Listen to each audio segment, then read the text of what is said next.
weewaawo gy'osinzidde nkubuzaako ng'ogamba nti no webale nnyo webale ddala okuvaayo n'olabika ng'ogoberera emperiza zaffe ez'omuzinzi weewaawo ez'omuggundu. Kati no gwe atanaba kulabika ng'osubscribinga, nkusaba beera ng'osubscribinga, olikinga, okomentinga, ate tweyongere okulabika nga ate tukutuusaako ensonga ez'omuzinzi weewaawo ze weetaaga okumanya yonna gy'osinzidde. Kakati nzikiriza mu kaseera kano mbagirawo nkutwaleko wakati ng'omu ku bannaddiini gwe nakutegeezezaako bulungi, Father Kasambula yakamala okuttibwa. Njagala okutegeeza poliisi emaze okulabika nga egombamu obwala ono ateeberezebwa okulabika nga ye yasaanyizaawo obulamu bwa Father.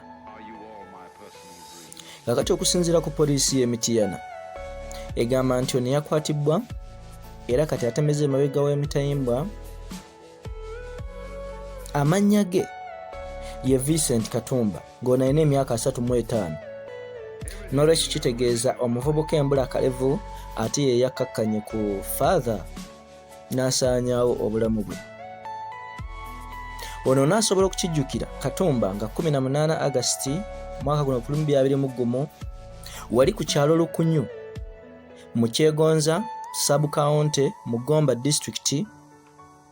Bassebo ne bannyabo ono yateeberezebwa okubanga yatta Reverend Father Kasambula Josephat ow'emyaka 65. Ono yali aweerezanga parish priest era mu bitundu eby'Erwamata Catholic Parish mu district y'Ekiboga. Kakati okusinziira ku kunoonyereza kuteyongedde okukola n'okukulaga kiki ekyaliwo, Reverend Father Josephat Kasambula ng'ono w'Ekiyinda Mityana Diocese yattibwa wakati mu bukambwe bw'ekitalo era ku ttaka lye nakutegeezaako bw'atyo bw'amala okulabika nga alituukako. Jjukira nakutegeeza nti lyaliko endooliito era ng'omuvubuka ono gwe nkutegeezezzaako Katumba kwe yali abeera. Mbagirawo nga Father amaze okutuuka ku ttaka lye yabuuza ono omutemu Kalibutemu Katumba n'amubuuza ani amuwadde olukusa okulabika nga abeera ku kibanja kye kwe yatuuka n'okuzimba amaka. Wabula mbagirawo ng'ono yakamala okumubuuza ekibuuzo ekifaanako bwe kityo ate bambi teyamanya nti ono Kalibutemu yayina omujambiya oba omwamba omwogi. Bw'atyo n'alabika ng'agumusogga ng'amuviira mu mugongo.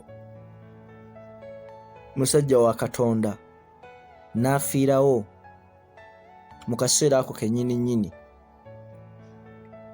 N'olwekyo teyamuwa chansi oba teyamuwa kakisa kwewozaako, wabula ateeka okuba nga yali amweteekeddeteekedde okulabika ng'asaanyawo obulamu bwe.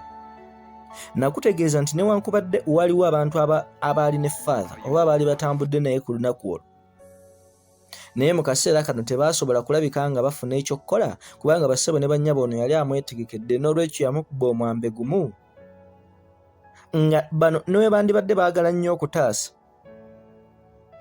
Mu kaseera kano gwampuliriza yonna gy'osinzidde baali tebalina kye basobola kulabika nga bakolawo oba oliawo okutaakiriza obulamu bw'omusajja wa Katonda.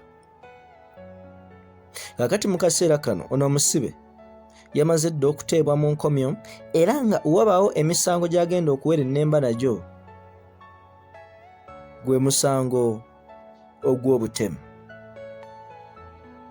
Osobola otuteebereza omuvubuka ow'emyaka 35 akyalina amaanyi agakola ate wadda ku musajja omukulu w'emyaka 65 oba oliawo yakola edda ate n'ayagala okutwala ebibye mu ngeri ey'olukujjukujju n'okutuuka okusaanyaawo obulamu bwe.